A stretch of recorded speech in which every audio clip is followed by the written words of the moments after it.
course, the independent Republican Mike Graham. We've been talking about Prince Harry an awful lot, and we're going to talk about it a little bit more with Rafe Heydel-Mankoo, historian, broadcaster and senior fellow at the New Culture Forum. Rafe, a very good morning to you, or good afternoon to you, I should say.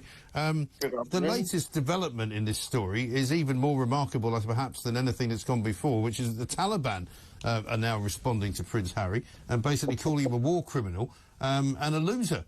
I mean, it's extraordinary, isn't it, what he's done for himself here? I mean, the degree of ineptitude, not only by him, but by the publishers and by his ghostwriter, in thinking that there would be no repercussions at all by Harry admitting to, allegedly, we have to say, killing 25 Taliban. I mean, you know, he was complaining about having insufficient security from the Royal Protection Officers.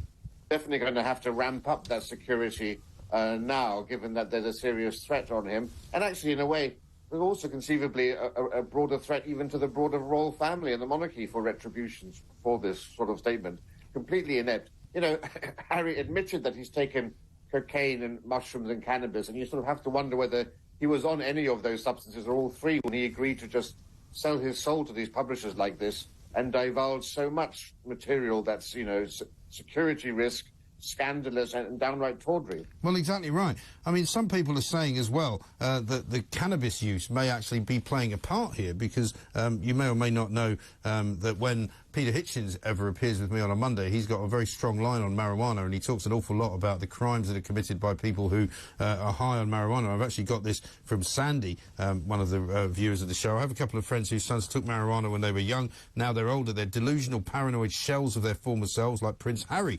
Peter Hitchens speaks passionately about the adverse effects of this drug on young men. And you have to wonder, because he is clearly in a sort of, you know, delicate state, I would say, in terms of his mental health, whether the drugs had an effect on him.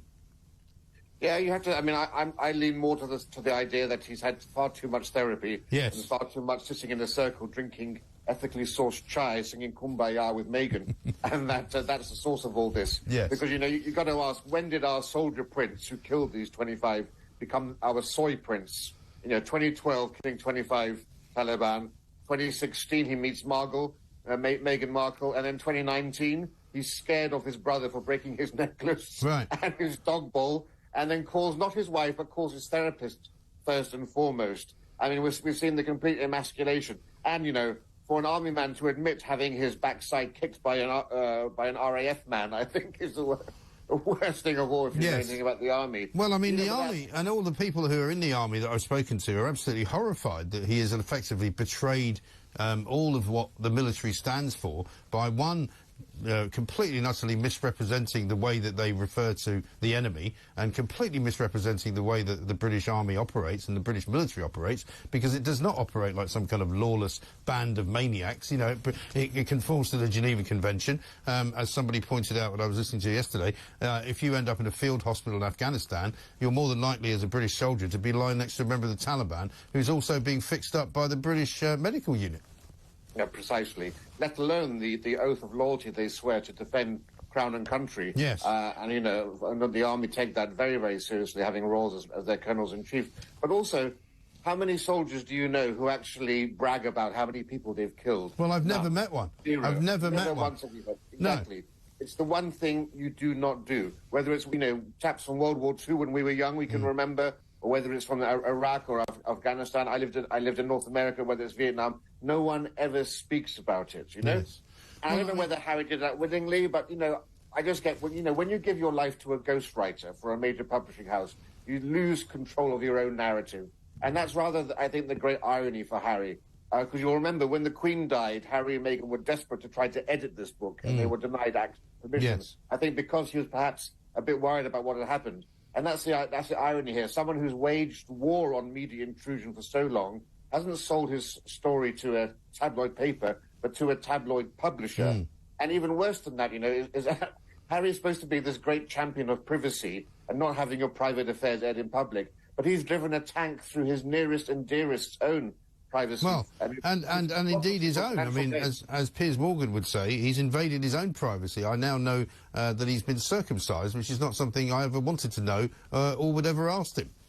But he's also told us that his brother is too. This is what I think is unforgivable. And the cringe-worthy story of how he'd lost his virginity, and the ghostwriter clearly going to town with the old royals and horses, Yes. stallions going out to graze. Yeah, it was some kind of cut-rate Jilly Cooper novel, wasn't it?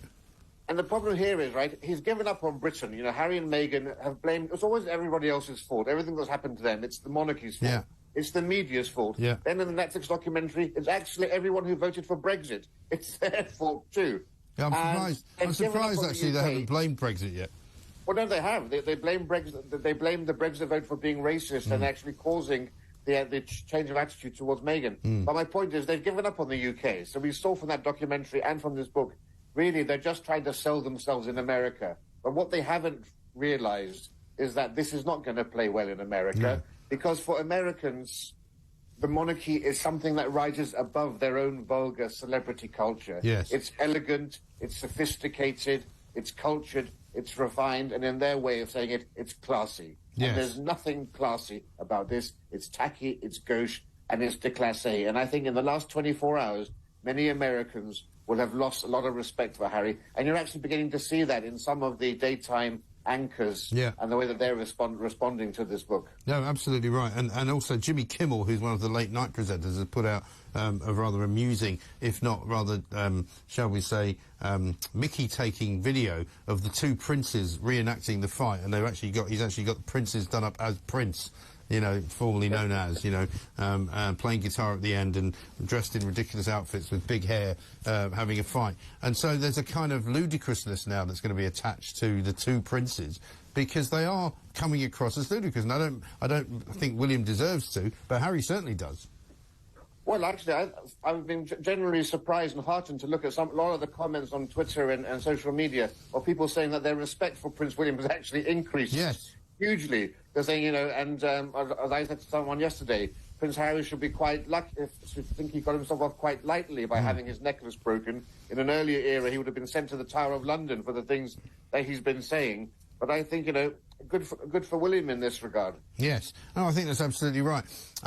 But where does it end? Because, you know, we keep being told that, you know, the royal family will not respond, that the King will not say anything, that Camilla will not say anything, that William will not say anything. I don't believe that will be able to kind of last forever, will it?